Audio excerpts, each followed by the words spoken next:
para quem é católico, existe um negócio que acontece na missa, que se chama transubstanciação. A transubstanciação tem tudo a ver com problemas universais. Por quê? Porque aquele pão de trigo e água, que é trigo e água, por um processo mágico, né, lá da celebração, se transforma, ele muda de substância. A matéria é a mesma, a substância passa a ser outra. E o Tomás de Aquino fez essa combinação de um jeito magistral. Só que o problema ficou aberto. Aí já dá para ver que os nominalistas são parentes dos empiristas, que são parentes dos ateus. E é por isso que o Hume tem problemas com a religião.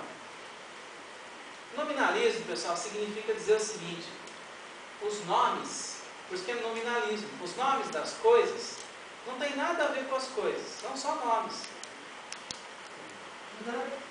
Não tem nada a ver. A essência, os nomes das coisas, por exemplo, a gente chamar isso de livro tem a ver com o fato que a gente vem chamando isso de livro faz uns 2000 anos. Coisas com esse formato, onde a gente escreve e tal. Não tem a ver com a essência de ser livro. O nome não tem nada a ver com a essência. O Hume é altamente nominalista. Vocês podem reparar que no começo desse parágrafo aqui da seção 8 da antologia, o Hume fala assim, vou até pegar aqui. Do texto mesmo, tá vendo? Ele vai falar assim que as palavras são mal definidas e tal. Aqui. Vamos ver se eu acho aqui, ó. Página 377 aí do texto.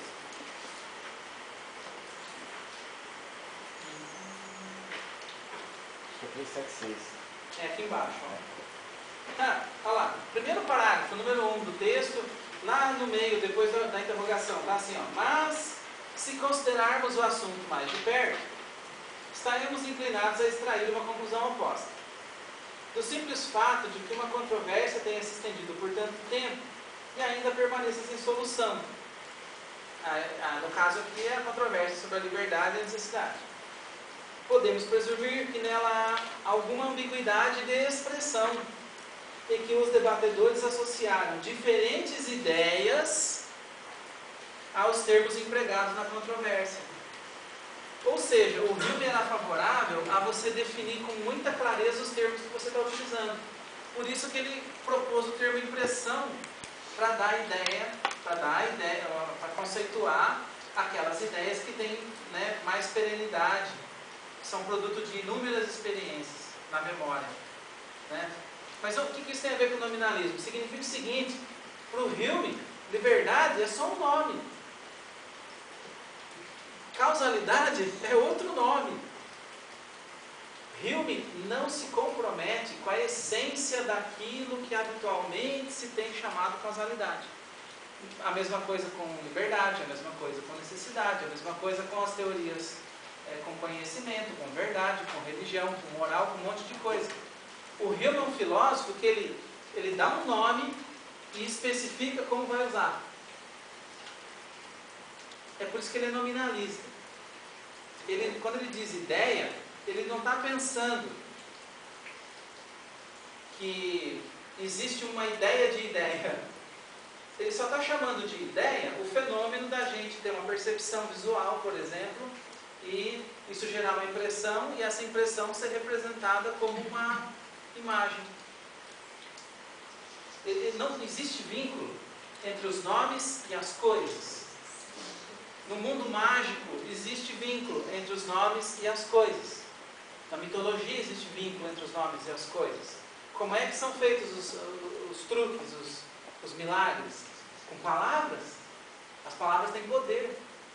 Porque elas não são palavras ocasionais. Essas palavras, qualquer ritual religioso tem isso. Num batismo, numa cerimônia de casamento, mesmo nas cerimônias civis que copiam as cerimônias religiosas, você tem esse elemento muito forte, o elemento de que a palavra tem poder, porque a palavra carrega com ela uma realidade.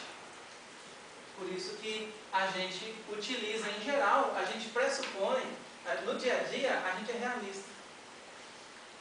Quando fala uma palavra assim, você logo já imagina situações concretas vinculadas à palavra. Aquela importância porque... Não fala coisa ruim, que a coisa ruim acontece. E dá para ver o vínculo que esse tipo de mentalidade tem com uma certa mentalidade mesmo mais mitológica, né? Mais mágica. Os positivistas são todos nominalistas. Os filósofos modernos, contemporâneos, quer dizer, contemporâneos, né? Filósofos modernos, porque tratam da filosofia da ciência contemporânea, normalmente são nominalistas. A nossa ciência atual é nominalista. Não sei se vocês tiveram aula dessas coisas como eu tive. Eu tive aula, eu lembro que foi a maior decepção da minha vida. Estava tendo aula de primeiro ano de ensino médio, a professora de química chegou para a gente, desenhou o átomo na lousa e falou assim, só que o átomo não é assim. Não fica com essa ideia que o átomo é umas bolinhas e com outras bolinhas em volta, que o átomo não é assim. Mas como que o átomo é, professor? Não sei. Ela destruiu o curso dela na primeira aula.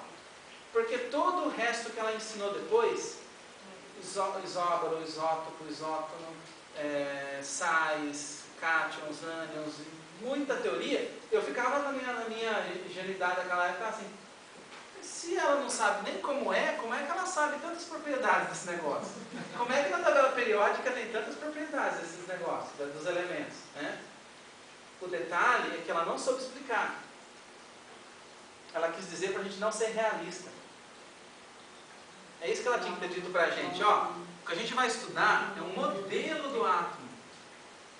É um modelo. A gente montou um modelo e deu uns nomes que mais ou menos descrevem como é que isso funciona. Mas na realidade a gente não sabe como é que é.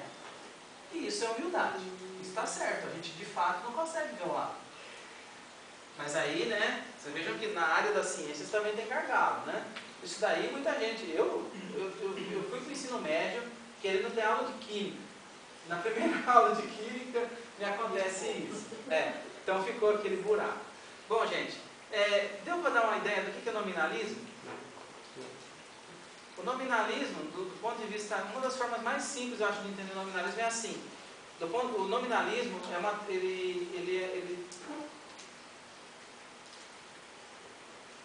ver? Quando a gente fala um conceito, eu estava falando do conceito livro, o que vem à cabeça de vocês? Um livro. O que vem na cabeça? Vem uma ideia ou uma impressão? Uma ideia. Não, vem uma ideia. Porque a ideia é cópia da impressão. Que nós formamos tendo contato com livros desde criança. Isso você está tendo impressão. Isso agora eu estou fazendo uma nova impressão. Nós também estamos. É um livro diferente que a gente tinha visto. Só que aí o Hume diz assim, a gente abstrai essas coisas especiais do livro e fica com a ideia genérica. Então quando fala em livro, você não pensa em livro nenhum, mas você sabe o que é. Para o Hume, o que significa ser nominalista? O fato de ter a ideia de livro e chamar essa ideia de livro é por acaso. A gente gostou do nome livro e associou a essa impressão. Podia chamar de elefante? Podia ter chamado de elefante, exatamente. Já os racionalistas vão dizer que isso não é possível, porque a ideia de livro está associada com a essência de ser livro. E que essa essência tem vínculos com o nome que a gente usa. Não é à toa que as pessoas tinham nomes, né? Ó, meu nome, Evandro, acho que é um nome italiano, grego, não sei, bom homem. Espero que tenha a ver com a minha essência, né? Mas a rigor é só um nome que é dado. Então o realista, ele associa muito mais coisas, ele assume que certas entidades que seriam apenas nomes, apenas conceitos, conceito de ser humano, conceito de aluno, conceito de chuva e tantos conceitos, um nominalista chama isso de nome, simplesmente. É tudo nome, é tudo, como é que é? Agora estou me confundindo, não sei se é o Guilherme de Ockham que vai dizer, é o Guilherme de Ockham, a teoria do som vocal. São sons vocais. É que a nossa, aí entra o Hume. O que o Hume disse? A gente associa livro a um objeto porque a experiência do som